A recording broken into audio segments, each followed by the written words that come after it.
السلام علیکم ورحمۃ اللہ وبرکاتہ۔ ناظرین کرام، امید ہے کہ آپ بخیر ہوئے۔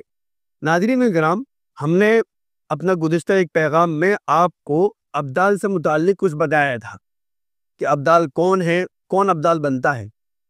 اب ہم آپ کو یہ بتاتے ہیں ایک دو مثال کے ذریعے کہ ابدال کے مزاج کا نظام پر کتنا اثر پڑتا ہے۔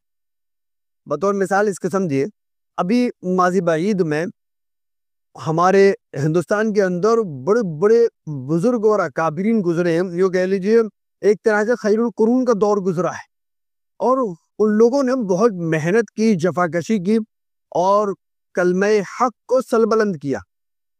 دہلی ہندوستان کے اندر حضرت شاہ ولی اللہ محدث دہلوی رحمۃ اللہ علیہ آئے اور احادیث کا اور مدارس کا ایک مرکز بنا دہلی۔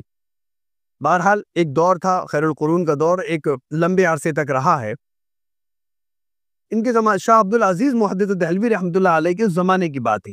بعض طالب علم استاد کے سر چڑھے ہوتے ہیں، انہوں نے ایک چیز دیکھی کہ نظام کے اندر ڈھیلا پن ہے، کچھ سمجھ میں ہی نہیں آ رہا۔ تو انہوں نے حضرت سے کہا، حضرت آج کل نظام کس کے ہاتھ میں ہے؟ یہ وہ دور ہے کہ جب طالب علم بھی ان درجات کو سمجھتے تھے۔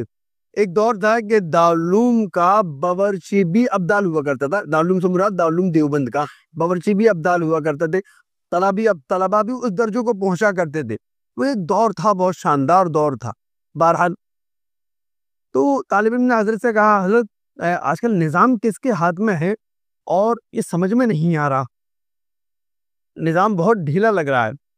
تو حضرت فرمایا کہ دہلی کی جو جامع مسجد ہے، کہ جامع مسجد کے بعد ایک تربوز والا ہے، نظام اس کے ہاتھ میں ہے۔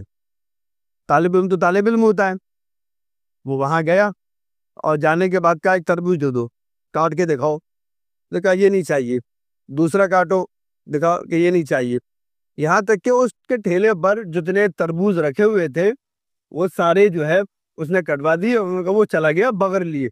ان کو کوئی غصہ بھی نہیں آیا کہ ٹھیک ہے چلا گیا۔ ظاہر ہے یہ ابدال، ایک بات اور بتا دوں میں آپ کو کہ ابدالوں کو مکلف کیا جاتا ہے اس بات کو کہ اپنی حیثیت کو بالکل چھپا کر رکھیں گے۔ ظاہر ہے وہ چلا گیا طالب علم، کچھ سمجھ گیا کہ نظام میں جو ہے وہ ڈھیلا پن اس لیے ہے کیونکہ ابدال کے مزاج میں نرمی ہے، جس کے ہاتھ میں نظام ہے اس کے مزاج میں نرمی ہے۔ پھر کچھ دن کے بعد دیکھا نظام میں ٹائٹ پن ہو گیا، تو ہم نے کہا حضرت اب نظام کس کے ہاتھ میں؟ ایسا محسوس ہو رہا ہے کہ نظام میں ٹائٹ پن ہے، سختی ہو گئی۔ تو حضرت نے کہا وہی جامع مسجد کی سیڑھی پر جو پانی پلا رہا ہے اب نظام اس کے ہاتھ میں ہے۔ آپ نے دیکھا ہوگا جامع مسجد پر وہ مشق سے پانی پلایا جاتا ہے، آج بھی ہم چھوٹے تھے جب تک تو پلایا جاتا تھا، آج کل پتہ نہیں کس طرح پلایا جاتا ہے نہیں، لیکن مشقیں اب بھی نظر آتی ہیں کبھی کبھی۔ تو مشق کے اندر وہ ٹھنڈا پانی ہوتا ہے، وہ پلاتے، تو پانی پلایا جاتا ہے۔ اس نے کہا پانی، اس نے پانی لیا اور پانی لے کے پھینک دیا اس طالب علم نے، کہ اور انہوں نے ایک چاٹے دیا، کہتا مجھے کیا تربوزے والا سمجھ رکھا ہے؟ یعنی ابدال کے مزاج کا اثر ملکی نظام پر پڑتا ہے۔ تو یہ میں نے بطور مثال کیا آپ کو یہ دو واقعات بتائے کہ کس طرح سے ابدالوں کے مزاج کا نظام پر اثر پڑتا ہے۔ تو یہ ہے اللہ تعالیٰ کا تکوینی نظام چلانے کا ایک طریقہ۔ اس سے متعلق قطب الارشاد، اوتاد، نجبہ، ان سب حضرات سے متعلق انشاءاللہ وقتاً فوقتاً آپ کو ہم بتاتے رہیں۔